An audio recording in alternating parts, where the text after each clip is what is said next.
વિદ્યાર્થી મિત્રો, ગયા લેક્ચરમાં આપણે ચેપ્ટર નંબર 3 ની થિયરીઓ બધી પૂરી કરી હતી. હવે આજે આપણે દાખલાઓ શરૂ કરીએ. દાખલાઓ થોડાક આડાવાળા ચલાવીશું અને એક રીતના આપણે ચલાવીશું. તો આપણે કિર્ચોફના લૂપના નિયમ એટલે કે કિર્ચોફના બીજા નિયમ આધારિત દાખલાઓની ચર્ચા કરીએ. ઉદાહરણ 3.6 રકમ આ પ્રમાણે છે.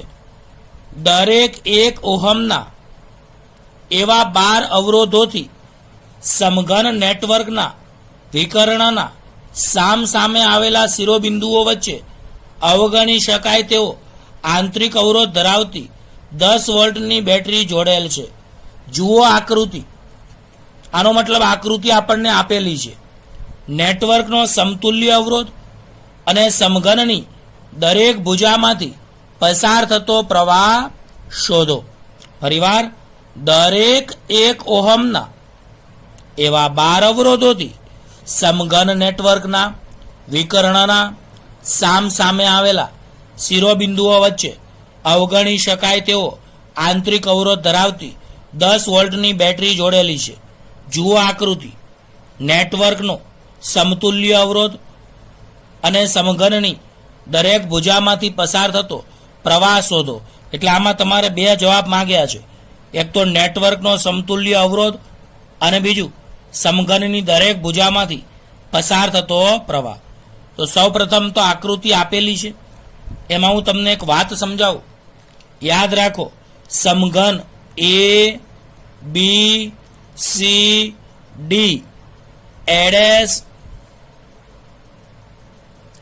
બીડેસ સીડેસ અને ડીડેસ આ રીતની તમને સમઘન આપેલું છે. A B C D A dash B dash C dash D dash. હવે સમઘનના ટોટલ 4 વિકર્ણ થાય. કયા કયા? A dash C, D dash B, A C dash અને ડી બી ડેશ. ફરીવાર, સમઘનના 4 વિકર્ણ કયા થાય? A dash C, D dash B, D C dash A C dash અને ડી બી ડેશ. ત્રિપરિમાણિક આકૃતિ છે એટલે તમને લાગે, બાકી આવડી જાય. ચલો એક વાત સમજાવીએ તમને. સમઘનના એક વિકર્ણ એ અને સી ડેશ એની વચ્ચે એક બેટરી 10 વોલ્ટની જોડેલી છે. સમઘનના વિકર્ણ ના 2 છેડાઓ એ અને સી ડેશની વચ્ચે બેટરી 10 વોલ્ટની જોડેલી છે.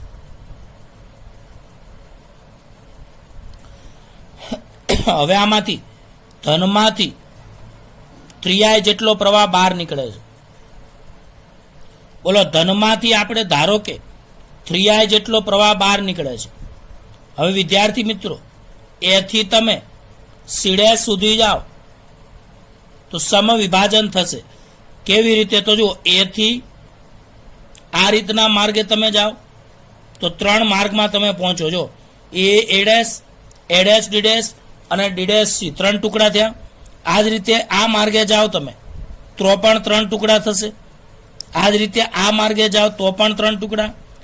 કોઈ પણ માર્ગે જાઓ તમે ત્યાં 3 વારમાં જ પહોંચી જશો. ગમે તે માર્ગમાં જાઓ. એને સમવિભાજન કહેવાય. ફરીવાર બોલું છું કે સમઘનના વિકર્ણનું એક બિંદુ એ, બીજું બિંદુ સી ડેશ, એની વચ્ચે 10 વોલ્ટની બેટરી જોડેલી છે. આ આકૃતિ તમને આપેલી છે. ના આપેલી હોય તો આપણે જાતે દોરવાની આ આકૃતિ. ફરીવાર રિપીટ કરું છું, જો આ આકૃતિ ન આપે તો આપણી જાતે દોરવાની. ચલો, આમાંથી 3I પ્રવાહ આપણે ધારો કે ધારીએ તો સમવિભાજન થાય તો દરેક શાખામાં પ્રવાહ સમાન થાય. તો અહીંયા 3I ના 3 ટુકડા I. જો તમે અહીંયા 6I ધાર્યો હોય તો 2I થાય. તમારે જે પ્રવાહ ધારવો હોય તમે ધારી શકો છો. તો અહીંયા મેં 3I ધાર્યો તો 3I ધાર્યો તો 1I અને 1I 3 ટુકડા થયા. ચલો, હવે આ I માંથી અહીંયા પાછા 2 ટુકડા થશે. એટલે કે આમાં કેટલો પ્રવાહ વહે છે? I/2. આમાં કેટલો પ્રવાહ વહે છે? I/2. આ જ રીતે આ I છે, આના પણ 2 ટુકડા તો I/2 I/2. આ જ રીતે આ આય છે, તો આના પણ બે ટુકડા I/2 અને I/2. ચલો હવે આ ડીડેશ બિંદુએ કોણ ભેગા થાય? તો તમે કહો આ બાજુથી કેટલો આવ્યો? I/2. આ બાજુથી કેટલો આવ્યો? I/2. I/2 ભેગા થાય તો I થઈ જાય. આ જ રીતે આ શાખામાં I/2, આ શાખામાં I/2, I/2 ભેગા થાય તો અહીંયા કેટલા થઈ જાય? I થઈ જાય. આ જ રીતે આ શાખામાં I/2 ભેગા થઈ જાય તો અહીંયા I થઈ જાય. હવે આ બાજુથી I આવે, આ બાજુથી I આવે, આ બાજુથી I આવે, તો આમાં 3I પ્રવાહ વહે. કેટલો પ્રવાહ વહે? 3I.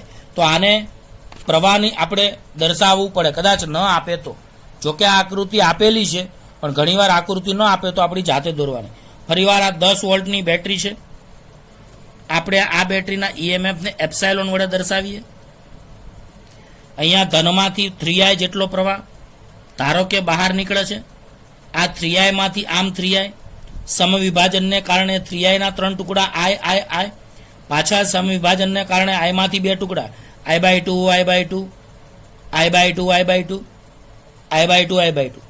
આ I/2 ભેગા થાય તો I, આ I/2 ભેગા થાય તો I, આ I/2 ભેગા થાય તો I ભેગા થઈ જાય તો 3I થાય કે ના થાય? હવે તમારે નેટવર્કનો સમતુલ્ય અવરોધ શોધવાનો છે. અહીંયા C' બિંદુ છે, અહીંયા A બિંદુ હતું. આ રીતે અહીંયા 10 વોલ્ટની બેટરી છે. અને તમે વિદ્યાર્થી મિત્રો આ સમતુલ્ય અવરોધને હું Req કહું, જે તમારે શોધવાનો છે. તો વિદ્યાર્થી મિત્રો આમાંથી તો 3I પ્રવાહ જ વહેતો હતો. 3I પ્રવાહ આ રીતે ધનમાંથી બહાર નીકળે અને આ રીતે 3I પ્રવાહ વહે. થઈ ગયું? ચલો હવે આપણે આ બે આકૃતિઓ દોરેલી છે એનું આપણે ભણીએ, પણ અહીંયા બાજુમાં થોડુંક લખ્યું છે એ પ્રમાણે સમજો બરાબર.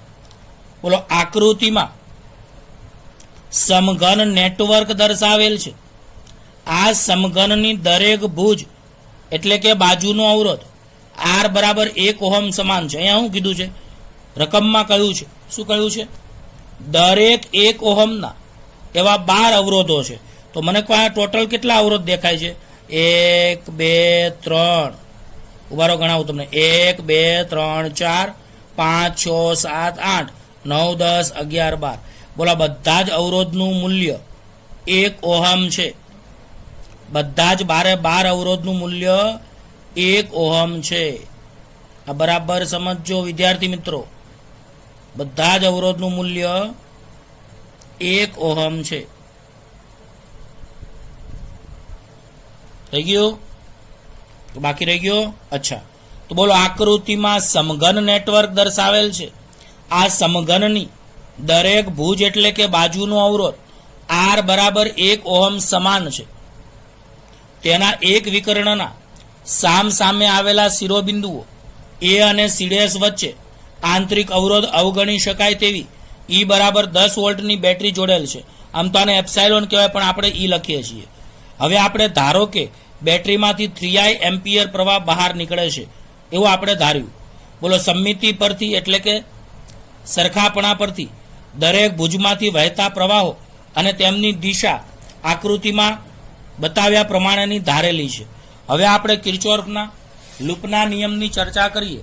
તો વિદ્યાર્થી મિત્રો, અત્યારે આકૃતિમાં આપણે કઈ લૂપ તમને લીધેલી દેખાય છે? જુઓ અહીંયા A, B, C, C', epsilon A.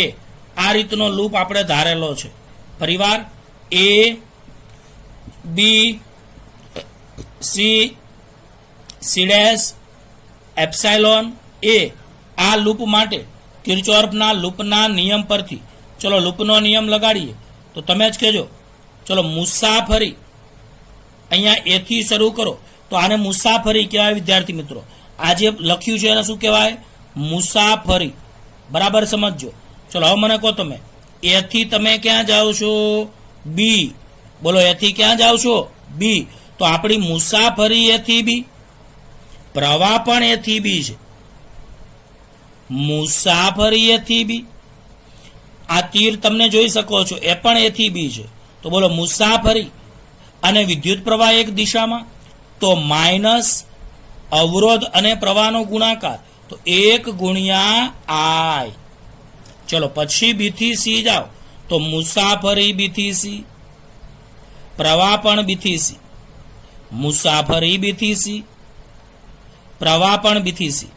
તો બેનો ગુણાકાર કરો તો 1 ગુણ્યા આઈ અપોન 2, તો અહીંયા 1 ગુણ્યા આઈ અપોન 2. પછી તમે સી થી સી ડેશ જાઓ, તો મુસાફરી અને પ્રવાહ એક જ દિશામાં છે.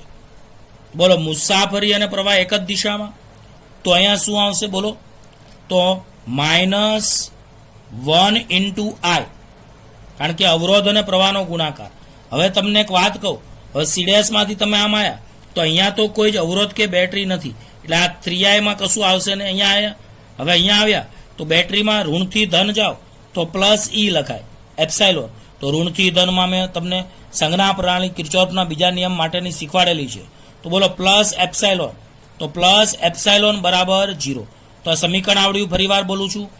બોલો એ થી બી મુસાફરી, પ્રવાહ પણ એ થી બી, તો માઇનસ આવે અને 1 ગુણ્યા આઈ, કારણ કે પ્રવાહ અને અવરોધનો ગુણાકાર. પછી બી થી સી, મુસાફરી બી થી સી, મુસાફરી બી થી સી અને પ્રવાહ પણ બી થી સી, તો પ્રવાહ અને અવરોધનો ગુણાકાર માઇનસ, તો માઇનસ 1 ગુણ્યા આઈ બાય 2. પછી આ જ રીતે સી થી સી ડેશ જાઓ, તો મુસાફરી અને પ્રવાહ એક જ દિશામાં, તો -1 ગુણ્યા આઈ, તો અહીંયા આપણે -1 ગુણ્યા આઈ કર્યું છે. પછી અહીંયા ઋણથી ધન જાઓ તો પ્લસ એપ્સાઇલોન બરાબર 0. હવે મને કહો અહીંયા માઇનસ આઈ, માઇનસ સાદુરૂપ આપો તો -1 ગુણ્યા આઈ માઇનસ આઈ, -1 ગુણ્યા આઈ બાય 2 માઇનસ આઈ બાય 2, -1 ગુણ્યા આઈ માઇનસ આઈ પ્લસ એપ્સાઇલોન બરાબર 0. હવે તમે લસા લઈ લો, તો બોલો -i માઇનસ આઈ -2i, પછી માઇનસ આઈ, સોરી લસા લીધેલો છે આપણે, એટલે આને 2 વડે ગુણો તો અહીંયા -2i માઇનસ આઈ, આને 2 વડે ગુણો તો -2i અપોન 2 પ્લસ એપ્સાઇલોન બરાબર 0. ખબર પડી વિદ્યાર્થી મિત્રો?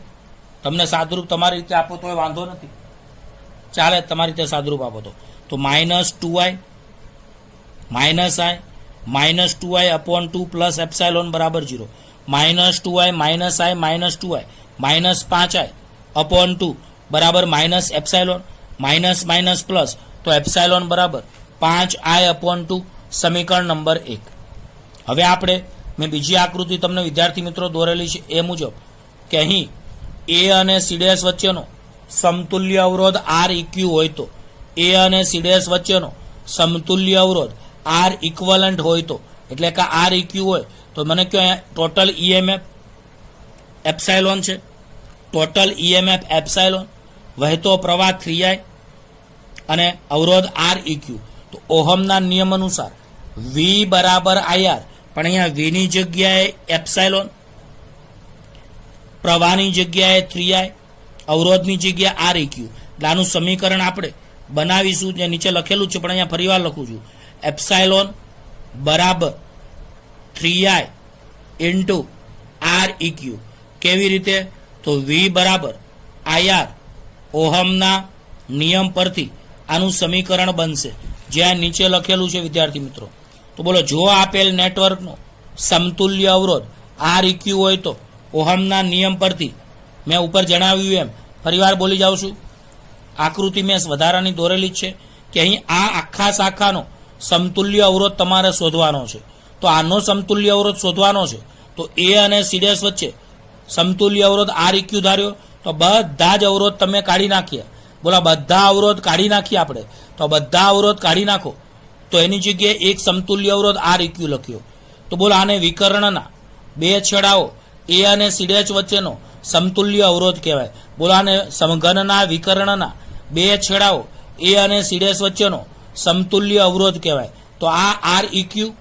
હવે ઓહમના નિયમ અનુસાર વી બરાબર આઈઆર, પણ અહીંયા વીની જગ્યાએ એપ્સાઇલોન, પ્રવાહ આઈની જગ્યાએ 3i અને આરની જગ્યાએ આર ઇક્યુ, તો ઈ બરાબર 3i આર ઇક્યુ. આમ તો એપ્સાઇલોન આવે પણ આપણે ઈ બોલીએ છીએ. તો ચલો એપ્સાઇલોન બરાબર 3i આર ઇક્યુ. હવે સમીકરણ 1 અને સમીકરણ 2 એને સરખાવતા, તો બોલો માટે સમીકરણ 1 અને સમીકરણ 2 ને સરખાવો તો બંનેની ડાબી સાઈડ સરખી, જમણી સાઈડ સરખાવો તો 3i Req બરાબર 5i/2, 3i Req બરાબર 5i/2. તો અહીંયા તમારા લોકોએ i ઉડી જશે તો Req 3 ને નીચે લઈ જાઓ તો Req બરાબર 5/6 ઓહમ. તો આપણો નેટવર્કનો સમતુલ્ય અવરોધ જવાબ નંબર 1 આવી ગયો. તો આને કહેવાય નેટવર્કનો સમતુલ્ય અવરોધ. આન્સર નંબર 1 જે આપણને માંગ્યો હતો. ચલો બીજા જવાબમાં શું માંગ્યું છે બરાબર જોજો તમે. દરેક સમઘન, પેલા જવાબમાં નેટવર્કનો સમતુલ્ય અવરોધ માંગ્યો હતો, બીજા જવાબમાં સમઘનની દરેક ભુજામાંથી પસાર થતો પ્રવાહ શોધવાનો છે. તો ઘણા કે ભુજા એટલે બાજુ, તો દરેક ભુજા એટલે કઈ કઈ ભુજા તમને અહીંયા દેખાય છે? તો ટોટલ કેટલી ભુજા તમને દેખાય છે તમે જુઓ. કઈ કઈ ભુજા? AB, AD, AS, D', C', BC, sorry C'. આ બધામાં I પ્રવાહ વહે છે. બાકી 6 શાખામાં A', D', B', DD', DC, BB' અને BC, આ 6 શાખાઓમાં I/2 પ્રવાહ વહે છે. એનો મતલબ 6 શાખામાં I પ્રવાહ વહે છે અને બાકીની શાખાઓમાં કેટલો પ્રવાહ વહે છે? તો I/2. તો હવે આ કામ કરીએ વિદ્યાર્થી મિત્રો. તમે જાણો છો તેમ કે હવે બેટરીમાંથી બહાર નીકળતો પ્રવાહ, તો ઓહમના નિયમ અનુસાર તમે I બરાબર V/R જાણો છો. બોલો, I બરાબર V/R જાણો છો. તો I ની જગ્યાએ અહીંયા પરિપથમાં 3i પ્રવાહ વહે છે, V ની જગ્યાએ એપ્સાઇલોન અને અહીંયા સમતુલ્ય અવરોધ Req. ફરીવાર I ની જગ્યાએ આપેલ પરિપથમાં 3i પ્રવાહ વહે છે, V ની જગ્યાએ એપ્સાઇલોન અને અવરોધ R ની જગ્યાએ Req. હા કે ના? હવે મને કહો, આમાં 3i બરાબર એપ્સાઇલોનની કિંમત 10, Req ની કિંમત 5/6. ફરીવાર કહું છું, 3i ના 3i, એપ્સાઇલોનની કિંમત કેટલી? 10, બેટરીનું EMF. Req આપણે કેટલા શોધ્યા? 5/6, 6 છેદનો છેદ ઉપર, તો 3i બરાબર 60/5. તો 12 × 50 એટલે 3i બરાબર 12. હવે 3 ને નીચે લાવો તો I બરાબર 12/3 એટલે 4 એમ્પિયર તમારે આવે. I બરાબર 4 એમ્પિયર. હવે એક વાત તમને સમજાવી દઉં. 6 શાખાઓ A', AD, AB, D', મેં આકૃતિમાં સમજાવ્યું હતું ને હમણાં. કઈ કઈ શાખાઓ તમે જોઈ લેજો આકૃતિમાં. A', AD, AB, પછી D', C', પછી અહીંયા આવશે B', C', અને C'. આ ભુજમાંથી વહેતો પ્રવાહ I બરાબર 4 એમ્પિયર થશે અને બાકીનામાં A', B',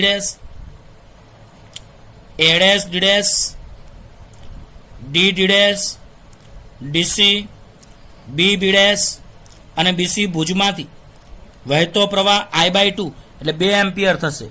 યાદ રાખજો, I બરાબર 4 એમ્પિયર, તો I/2 બરાબર કેટલા થશે? 2 એમ્પિયર થશે. તો આ જે ઉપરની શાખાઓ છે એમાં I પ્રવાહ વહે છે અને I બરાબર 4 એમ્પિયર છે એટલે 4 એમ્પિયર. આ નીચેની શાખાઓ છે એટલે કે ભુજ છે એટલે કે બાજુ છે, તેમાંથી I/2 પ્રવાહ વહે છે એટલે કેટલો? 2 એમ્પિયર. તો આ રીતે વિદ્યાર્થી મિત્રો આ દાખલો ખૂબ જ અગત્યનો દાખલો હતો અને પૂછાયો દાખલો છે. તો આનું તમે 2 વાર રિવિઝન કરજો એટલે આ દાખલો તમને આવડી જાય. હવે વિદ્યાર્થી મિત્રો ઉદાહરણ 3.5 આકૃતિમાં દર્શાવ્યા મુજબ 1 ઓહમનો આંતરિક અવરોધ ધરાવતી 16 વોલ્ટની બેટરી સાથે અવરોધોનું એક નેટવર્ક જોડેલું છે. આ નેટવર્ક છે, યાદ રાખો. આ છે આંતરિક અવરોધ જેની સંજ્ઞા સ્મોલ r છે. આને એપ્સાઇલોન કહેવાય, બેટરીનું વોલ્ટેજ. તો બોલો આકૃતિમાં દર્શાવ્યા મુજબ 1 ઓહમનો આંતરિક અવરોધ ધરાવતી 16 વોલ્ટની બેટરી સાથે અવરોધોનું એક નેટવર્ક જોડેલ છે. તો પહેલો જવાબ નેટવર્કનો સમતુલ્ય અવરોધ ગણો. બીજું દરેક અવરોધમાંથી વહેતો પ્રવાહ મેળવો. ત્રીજું વીએબી, વીબીસી અને વીસીડી વોલ્ટેજ ડ્રોપ એટલે કે સ્થિતિમાનનો તફાવત ગણો. બહુ મસ્ત દાખલો છે, યાદ રાખજો. બરાબર. એક વસ્તુ તમને સમજાવું વિદ્યાર્થી મિત્રો, બે અવરોધો, એક R1 અને બીજો R2 સમાંતરમાં જોડાયેલા હોય તો તેનો સમતુલ્ય અવરોધ R હોય તો 1/R બરાબર 1/R1 પ્લસ 1/R2 સૂત્ર વપરાય. હવે તમે 1/R બરાબર લસા લઈ લો તો R2 પ્લસ R1/R1 R2 અને આને ઉલટાવી દો તો R બરાબર R1 R2 upon R1 plus R2. તો યાદ રાખજો, જો બે અવરોધો સમાંતર જોડાણમાં હોય તો સમતુલ્ય અવરોધ બંનેનો ગુણાકાર ભાગ્યા સરવાળો. ફરીવાર બોલું છું, બે અવરોધો સમાંતર જોડાણમાં હોય તો તેનો સમતુલ્ય અવરોધનું મૂલ્ય ગુણાકાર અપોન સરવાળો. તો અહીંયા તમને બરાબર સમજાવું કે આકૃતિ મુજબ બરાબર યાદ રાખજો કે નેટવર્કનો સમતુલ્ય અવરોધ R બરાબર R A અને B વચ્ચેનો અવરોધ એટલે RAB વત્તા B અને C વચ્ચેનો અવરોધ એટલે RBC વત્તા C અને D વચ્ચેનો અવરોધ એટલે RCD. તો યાદ રાખો, A અને B વચ્ચેનો અવરોધ વત્તા, કારણ કે A અને B વચ્ચેનો અવરોધ, B અને C વચ્ચેનો અવરોધ, C અને D વચ્ચેનો અવરોધ એ કેવા જોડાણમાં કહેવાય? શ્રેણી જોડાણમાં. તો આ રીતે તમે આકૃતિમાં સમજવા માટે આ RAB, આ જ રીતે RBC, આ જ રીતે RCD કહી શકો છો અને આનો સમતુલ્ય અવરોધ આપણે R કહીએ. તો બોલો નેટવર્કનો સમતુલ્ય અવરોધ. તો આ ત્રણે ત્રણ કેવા જોડાણમાં થશે? શ્રેણી જોડાણમાં. ધારો કે આમાં I પ્રવાહ વહેતો હોય તો આમાં પણ I વહે, આમાં પણ I વહે. આ રીતે આખી શાખામાં કેટલો પ્રવાહ વહે? I વહે. તો અહીંયા તમારે શ્રેણી જોડાણમાં દરેક અવરોધમાં વહેતો પ્રવાહ સમાન હોય. તો બોલો નેટવર્કનો સમતુલ્ય અવરોધ R બરાબર RAB વત્તા RBC વત્તા RCD.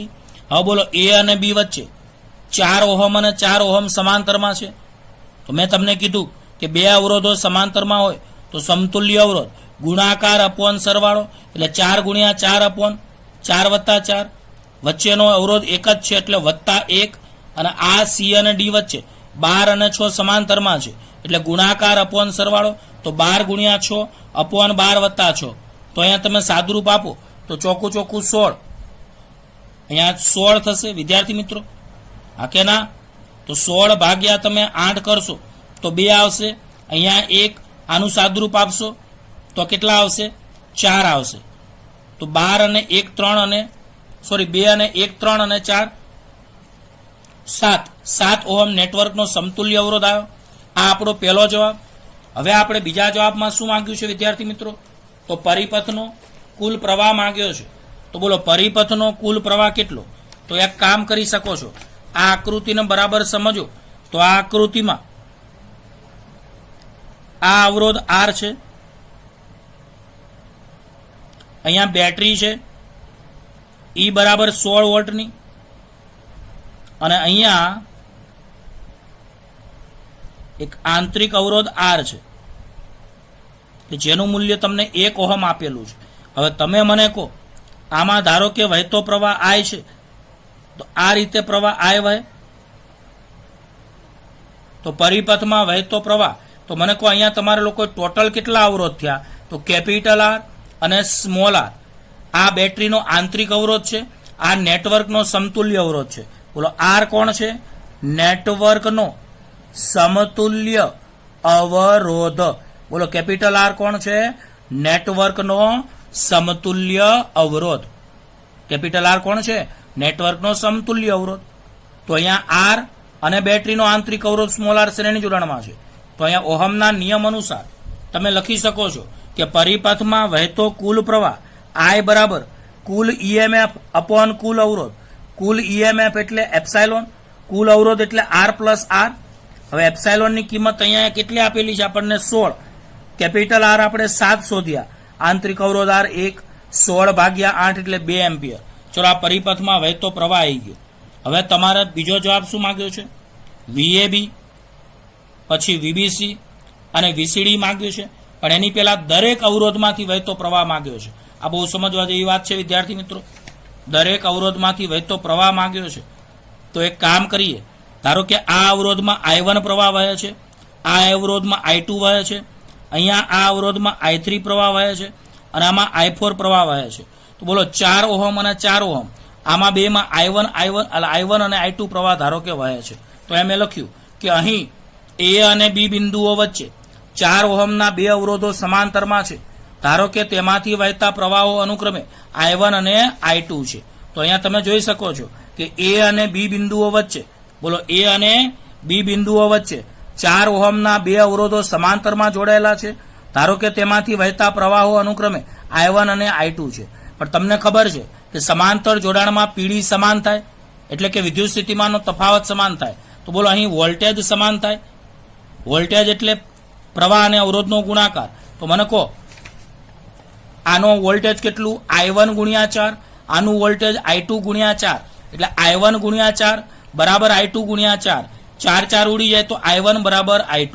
હવે બધાને ખબર પડે કે કુલ પ્રવાહ I કોના જેટલો? તો તમે જોઈ શકો છો કે I માંથી બે ટુકડા થયા, I1 અને I2.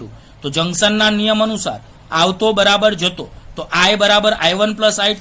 તો અહીંયા તમે I બરાબર I1 પ્લસ I2 મૂકી શકો છો. હવે કુલ પ્રવાહ 2 એમ્પિયર, I1 ના I1 વત્તા I2. તો એક કામ કરી શકો છો, અહીંયા I1 બરાબર I2 છે એટલે અહીંયા તમે I1 ની જગ્યાએ I2 ની જગ્યાએ I1 મૂકી શકો છો, કારણ કે I1 બરાબર I2 છે. તો બોલો I બરાબર I1 પ્લસ I2. પ્રવાહ કુલ 2 એમ્પિયર આપણે શોધ્યો, અહીંયા ઉપર શોધ્યો ને 2 એમ્પિયર, એ I બરાબર 2 એમ્પિયર. I1 ના I1, I2 ની જગ્યાએ I1 વત્તા I1 2I1, 2 ઉડી જાય તો I1 બરાબર 1 એમ્પિયર. હવે I1 બરાબર I2 છે તો I2 બરાબર પણ 1 એમ્પિયર. ચલો આ તમારે દરેક અવરોધમાંથી વહેતો પ્રવાહ શોધવાનો હતો. તો તમને ખબર પડી ગઈ વિદ્યાર્થી મિત્રો. હવે એક વાત સમજવા જેવી છે. 4 ઓહમમાંથી વહેતો પ્રવાહ I1 કેટલો મળ્યો આપણને? 1 એમ્પિયર. આ 4 ઓહમમાંથી વહેતો પ્રવાહ કેટલો મળ્યો આપણને? I2 બરાબર 1 એમ્પિયર. હવે બીસી શાખામાં કોમન સેન્સ કે આ જ પ્રવાહ વહેવાનો છે, શ્રેણી જોડાણ છે, એટલે અહીંયા લખ્યું છે કે આકૃતિ પરથી સ્પષ્ટ છે કે બીસી ભાગમાં આવેલ 1 ઓહમના અવરોધમાંથી વહેતો પ્રવાહ I બરાબર 2 એમ્પિયર છે. ચલો હવે આપણે આગળ વધીએ. તો આગળમાં C અને D વચ્ચે 12 ઓહમ અને 6 ઓહમના અવરોધ સમાંતર જોડાણમાં છે. ધારો કે 12 ઓહમમાં વહેતો પ્રવાહ I3 અને 6 ઓહમમાં અવરોધમાં વહેતો પ્રવાહ I4 છે. ફરીવાર C અને D ની વચ્ચે 12 ઓહમ અને 6 ઓહમ સમાંતર જોડાણમાં છે. ધારો કે 12 ઓહમમાં વહેતો પ્રવાહ I3 અને 6 ઓહમમાં વહેતો પ્રવાહ I4 છે. બોલો અહીં પણ વોલ્ટેજ સમાન થાય. વોલ્ટેજ એટલે પ્રવાહ અને અવરોધનો ગુણાકાર. તો I3 ગુણ્યા 12 બરાબર I4 ગુણ્યા 6. સાદરૂપ આપતા અહીંયા 6 દુ 12 એટલે 2I3 બરાબર I4 વધે. હવે અહીંયા પણ વિદ્યાર્થી મિત્રો આગળ કહ્યું એમ આ I કોના જેટલો થશે? I3 પ્લસ I4 જંકશનના નિયમ અનુસાર. તો I બરાબર I3 પ્લસ I4. હવે કુલ પ્રવાહ I બરાબર 2, I3 ના I3, I4 ની કિંમત અહીંયા 2I3 વત્તા I3 એટલે 3I3, એટલે તમારે 3 નીચે આવે તો I3 બરાબર 2/3 એમ્પિયર. હવે I4 બરાબર 2I3 ઉપર શોધ્યું ને, I4 બરાબર 2I3, 2 ના 2, I3 ની કિંમત 2/3 એટલે 4/3 એમ્પિયર આવે. તો તમારે દરેક અવરોધમાંથી વહેતો પ્રવાહ શોધવાનો હતો. તો વિદ્યાર્થી મિત્રો તમે અહીંયા દરેક અવરોધમાંથી વહેતો પ્રવાહ, તો બોલો 4 ઓહમના અવરોધમાંથી વહેતો પ્રવાહ કેટલો? તો 4 ઓહમના અવરોધમાંથી વહેતા પ્રવાહો અહીંયા કેટલા થશે? તો 4 ઓહમના અવરોધમાંથી વહેતો પ્રવાહ તમારે અહીંયા ઉપર શોધ્યો તેમ I1 બરાબર I2 બરાબર 1 એમ્પિયર આવ્યો. પછી બોલો બીસી શાખામાં રહેલા અવરોધમાંથી વહેતો પ્રવાહ બરાબર કેટલો આવ્યો? તો I બરાબર 2 એમ્પિયર. અને આ જ રીતે 12 ઓહમ અવરોધમાંથી વહેતો પ્રવાહ 12 ઓહમ અવરોધમાંથી વહેતો પ્રવાહ I3 બરાબર તમને કેટલો મળ્યો વિદ્યાર્થી મિત્રો? 2/3 એમ્પિયર. અને આ જ રીતે 6 ઓહમ અવરોધમાંથી વહેતો પ્રવાહ, તો 6 ઓહમ અવરોધમાંથી વહેતો પ્રવાહ તો I4 બરાબર 4/3 એમ્પિયર. તો દરેક અવરોધમાંથી વહેતા પ્રવાહ મળી ગયા. હવે આપણે VAB, VBC અને VCD શોધવાનું છે. તો વિદ્યાર્થી મિત્રો, A અને B વચ્ચેનો સમતુલ્ય અવરોધ, તો A અને B વચ્ચેનો સમતુલ્ય અવરોધ બે રીતે શોધી શકાય. I1 ગુણ્યા 4 ચાલે, I2 ગુણ્યા 4 ચાલે. તો અહીંયા મેં VAB બરાબર I1 ગુણ્યા 4 લખ્યું. I1 1 છે ગુણ્યા 4 એટલે 4 વોલ્ટ. આ જ રીતે VBC, તો બોલો B અને C વચ્ચેનું વોલ્ટેજ, તો VBC બરાબર I ગુણ્યા 1, તો I ગુણ્યા B અને C વચ્ચેનો સમતુલ્ય અવરોધ અહીંયા માંગ્યો છે. તો વિદ્યાર્થી મિત્રો, B અને C વચ્ચેનું વોલ્ટેજ કેટલું? તો બોલો B અને C વચ્ચેનું વોલ્ટેજ પ્રવાહ ગુણ્યા અવરોધ, તો પ્રવાહ I અને અવરોધ 1, તો અહીંયા પ્રવાહ I અવરોધ 1, તો અહીંયા બોલો I ની જગ્યાએ 2 એમ્પિયર ગુણ્યા 1, તો 2 એકા 2 એટલે 2 વોલ્ટ. ચલો C અને D વચ્ચેનું વોલ્ટેજ, તો C અને D વચ્ચેનું વોલ્ટેજ તમે VCD બરાબર I3 ગુણ્યા 12 અથવા I4 ગુણ્યા 6 કહી શકો. તો આપણે I3 ગુણ્યા 12 લખીએ, તો I3 ગુણ્યા 12, I3 ની કિંમત 2/3 ગુણ્યા 12 એટલે સાદુરૂપ આપતા 8 વોલ્ટ મળશે. આમ દરેક વચ્ચેનું વોલ્ટેજ તમને મળી ગયું. આમાં તમે અથવા કરીને બીજી રીત VAB બરાબર I2 ગુણ્યા 4 કરો તો પણ 4 વોલ્ટ જ જવાબ આવે. આ જ રીતે આમાં અથવા કરીને જો તમે બીજી રીત કરો VCD બરાબર I4 ગુણ્યા 6, તો I4 ની કિંમત તમારે 4/3 છે ગુણ્યા 6 છે, તો પણ તમારો જવાબ એ 8 વોલ્ટ જ મળે તમને. આવડે કે ના આવડે? તો વિદ્યાર્થી મિત્રો, આ 2 દાખલા આપણે અહીંયા પૂરા કર્યા. બાકીનો આવતા લેક્ચરમાં